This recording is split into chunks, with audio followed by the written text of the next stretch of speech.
Hello, you weirdos. Jim here, and I'm going to be going through, the great #1 issue. It's a gang war tie-in, they say. It's Jackpot #1. If you're aware, you're probably not reading it. Quite frankly, I didn't find many people who wanted anything to do with any book that had Mary Jane with these jackpot powers. But rest assured that when you get into this book, that Celeste Brompton, who's writing it, I don't think she even understands those powers. So you won't really get the crazy powers from before. You'll get what actually is worse. It doesn't make sense. The idea that most people don't even want to have this character, Jackpot, Mary Jane, Gauntlet powers, Paul, all these things. Somehow Celeste Brompton is able to grab every bit of those and make it worse. That is the craziest thing, but it happens. I'll just get right into this. Just as an aside, I ended up talking about this on our weekly Marvel podcast, which I usually use for our videos. But me and Matt, who talked about it, we got so crazed and so angry and so upset that we ended up talking for about a half hour. And I figured that's way too long for the YouTubes. So I am here to give you a condensed version. But if you do want to listen to that version where we lose our minds, you can listen to our weekly Marvel Comics podcast that comes out every Saturday night. You can get links in the description of this video. That's what you call a commercial. But here we go. I'm going to give you the credits, and then I'll go through two kind of recaps, a character recap and a story recap that I think are very crucial. Number one, because Celeste Brompton is not going to tell you anything about anything and is also going to change things. So I think when we get the recap, you need that recap so you understand how ridiculous it is. But it is written by Celeste Brompton. I think I mentioned that. If you don't know the name, does a lot of My Little Pony, pretty much more than half of their credits for comic bookdom is My Little Pony. You can judge that wherever you want. Also has written stuff for Degrassi, but not the stuff with Drake. So it's not that great. And you have art by Joey Vasquez with Eric Gatsper, Edgar Delgado with Eric Arciniega on colors, and VC's Ariana Mayer on letters. The art's okay. It doesn't wow me, but it's actually better than the writing. Here is the character recap. Hey, you want to know about Mary Jane and these powers? Well, here you go. Mary Jane Watson has had a lot of jobs. Model, actress, entrepreneur, executive. Her new job, superhero. Her gauntlet, powered by a supernatural language of symbols, generates an infinite number of powers for her to use, ranging from the awesome to the useless to the deadly.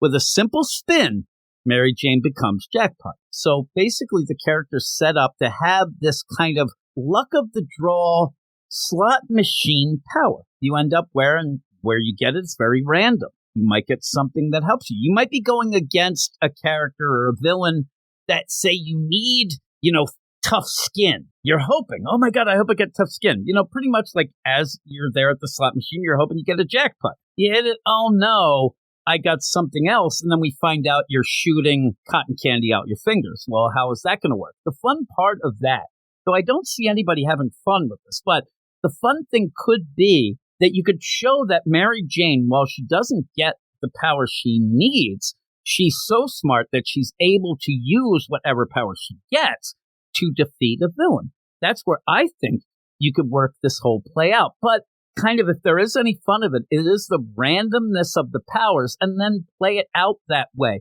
We have things like this at DC. Dial H for Hero kind of is a very similar idea. So yeah, play with it.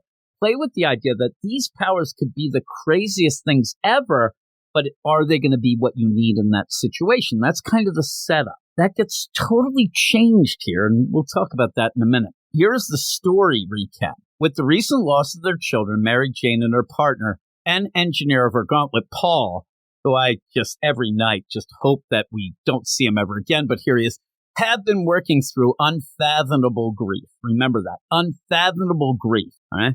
At the urging of her friend Black Cat, MJ has begun to cope by helping the community with her new powers. The training wheels are about to come off. A gang war is brewing. It certainly is. And it may be too much for Spider-Man and the squad to handle on their own. Luckily, Team Spidey just hit the jackpot. So you're going to play with all that. But what Celeste Brompton does is just change things to make them so basic bitch. It's unbelievable. Unbelievable that you take the uniqueness and what is that little spark and completely snuff it out for this issue. That's barely a gang war tie-in. I mean, if you had this or didn't have it, it wouldn't mean anything. Most people are going to be getting this because it is Mary Jane with powers and it's a number one, and possibly buying a variant cover. We'll see. But you start with a flash forward where Mary Jane is fighting Electro, Lady Electro, somebody who has teamed up with Madame Mask in this whole gang war. But in this, you get a little bit of a snippet that she's going to be in trouble. You see in this where Electro is going to siphon out the energy from Mary Jane's gauntlets and her powers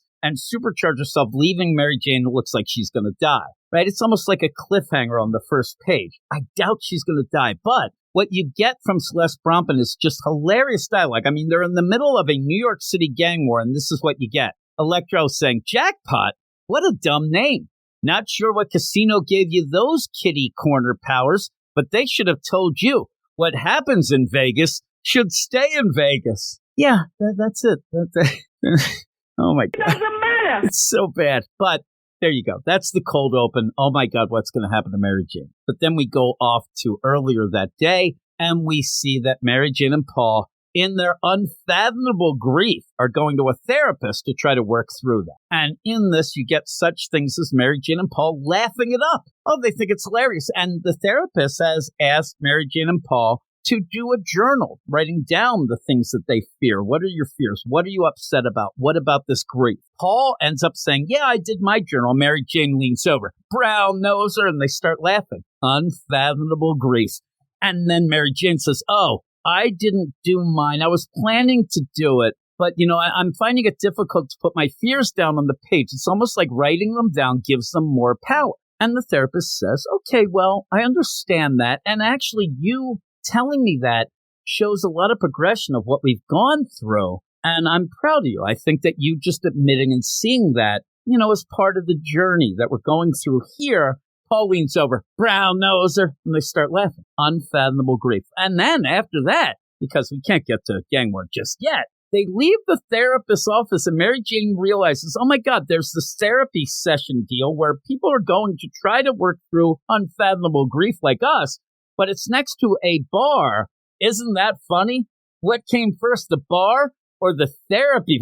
That's just awful. And they go in the bar and do shots, but Paul's a lightweight and he spits it out. Right? And also, in my mind, the dialogue of Mary Jane knowing that this bartender is, quote unquote, an artiste shows me she does a lot of day drinking. But hey, that's me. So, well, that's a big explosion goes off and they run outside. They just walked from this council place to the next door pub. Everything's fine. 2 seconds later, it is World War X.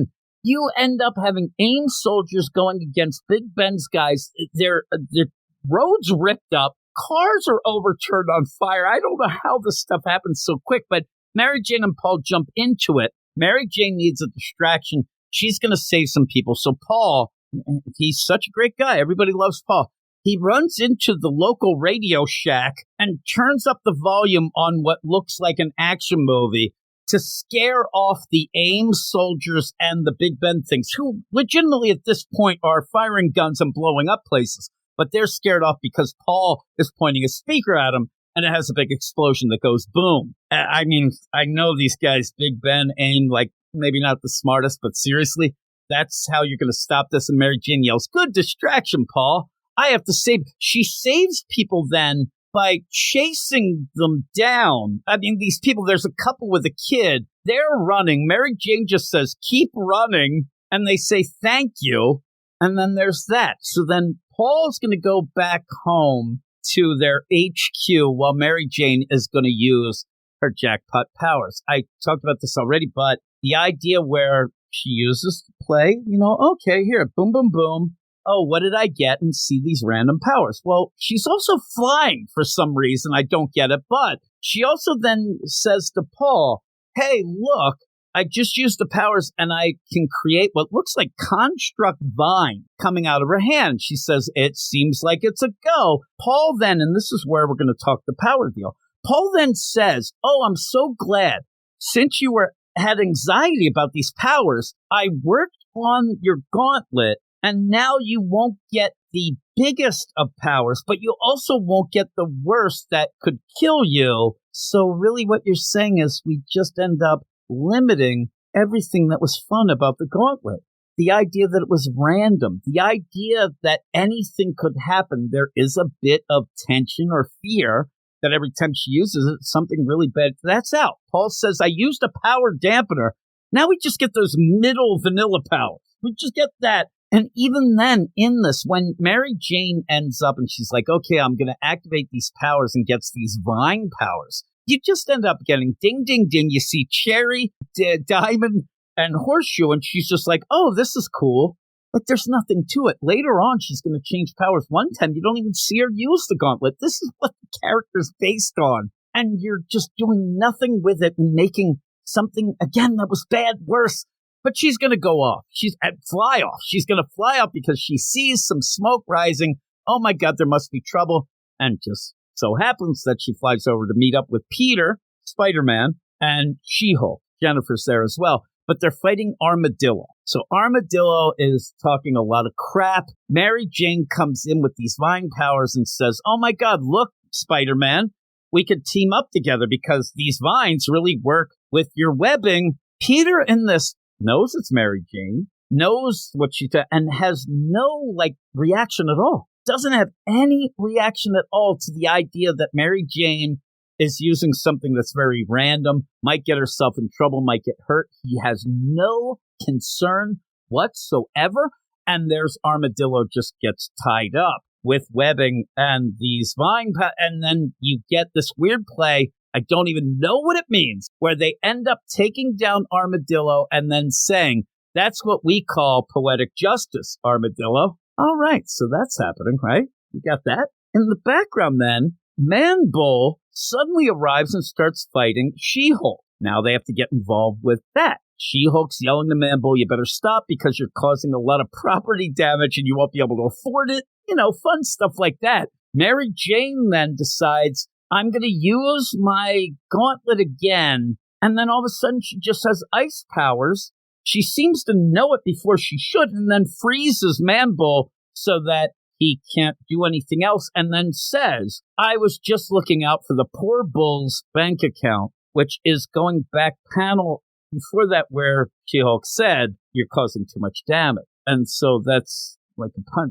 Luckily, this isn't punchline. This is it's bad. But again, you didn't even get any sort of cool play with the gauntlet. And in this, you're not going to get any time that she's going to hit this gauntlet and get something that isn't the power that she kind of could use or need at that point. It takes away everything from what this could have been. It's mind-boggling. But in that then, suddenly, after Jennifer, because, Celeste Rompin only knows surface-level info, Jennifer's a lawyer. So in this, Jennifer then says, while also showing a lot of butt cheeks, says, by the way, I lawyer things up. Here's my card if you ever need lawyering. Thank you, She-Hulk. I may. And then they get attacked by Electro. And Peter decides, oh, my God. And really, Peter has to jump out of the way. There's a big blast. Says, we have other things we have to do. We're going to leave you here to fight. There's no way Peter would do this. Then they zip off. You end up having She-Hulk and Spider-Man leave Mary Jane Jackpot to fight Electro, and we get back to what we had at the beginning. But what I thought was crazy, because usually if you have a flash forward and then we get back to it later, you don't repeat multiple panels from before. You kind of go from that last line, that last word or so, to then, okay, I get it. We're back to where we started. Even says, back in the now, and we go with the play, but you repeat that line again with the, hey, what kitty corner powers you got? Let's go some Vegas, stay some Vegas. You repeat that stupid line again. This is where I said it's not written in any way that's capable. So Mary Jane, and what happened that we saw the siphon of the energy, this overpowers Electro. Now she's all fired up and pretty much has what seems to be a heroin addiction. But in here, it's this electrical stuff. Now, in my mind, how you could stop this is just don't use these gauntlets. Just stop. But how they end up, because Mary Jane then goes and hides in an apartment, calls Paul. What can we do? Electro just overpowered herself with the electric powers and everything coming from the gauntlet. And Paul decides, well, how we could stop it is by giving it more juice.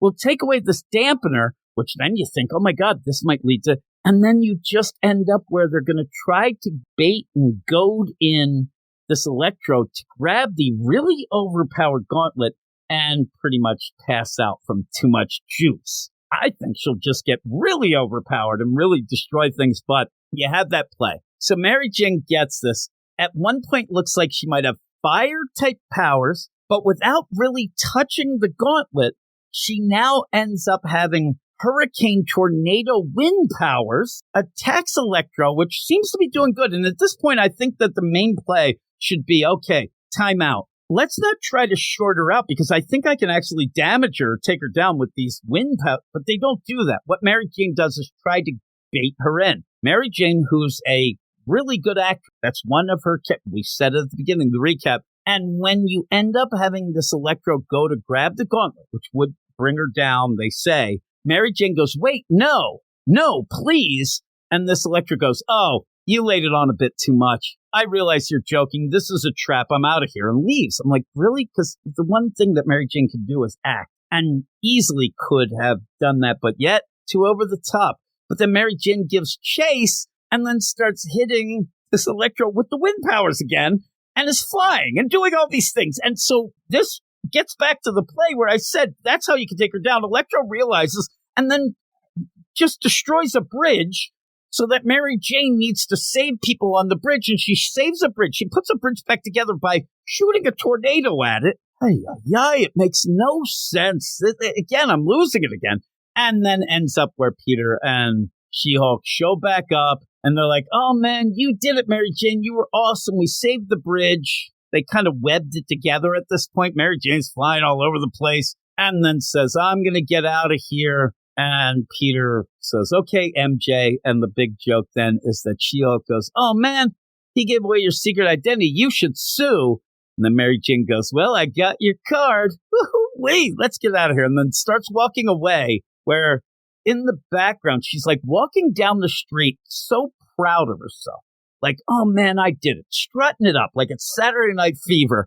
In the background, you see looters and buildings on fire. She's just walking. Man, I did it. I'm the best. And then you have somebody from off panel. Help. Oh man, I guess I got to go help. I'm like, this sucks. This is so bad. On the podcast, I mean, we were so upset. This is like, I'm going to be positive and give it a 2 out of 10. And that's mainly for the art, which is okay. It is awful. It is awfully written. I said at one point it felt like just one of those lame things where they throw something out to keep a trademark. It feels worse. I don't know how you could get something that was so not anticipated and make it this much worse, but it is awful. One of the worst issues I've read just because of the lack of everything involved. So a 2 out of 10. Let me know what you thought. Again, I went way too long. I can't talk about this issue without losing my mind with everything that happens. It's that bad that I need to go through it. Woe is me. This is my lot in life, but tried to have fun with it. So let me hear what you thought. Maybe you like it. And it's one of those that it's inoffensive if you don't really care, but it's Mary Jane. This is a character that I don't care if you give her a stupid gauntlet with magical number and letter powers. This is Mary Jane. You have to treat her with more respect than this. You have to treat her with more care. And whether or not the whole concept is ridiculous, you have to have the skill as a writer to make it something, to make it work. And all you're doing is making it worse. Almost, it doesn't even feel like a joke. It feels like just incompetency has ruled the day. And you end with this. Please, like I said, one last time, Mary Jane deserves way better than this, and so does anybody buying this book. But that is it. Thanks, everybody. Let me know what you think in the show notes. And got a bunch of issues this week. I'm going to be doing a bunch of reviews, and I'll probably lose my mind in all of them. But I'll try not to. I still try to have some fun with it. But this one just hit. It hit in a different way. But thanks, and I will talk to you all later. You are all weirdos. Weird science is the revolution. Weird science is the revolution.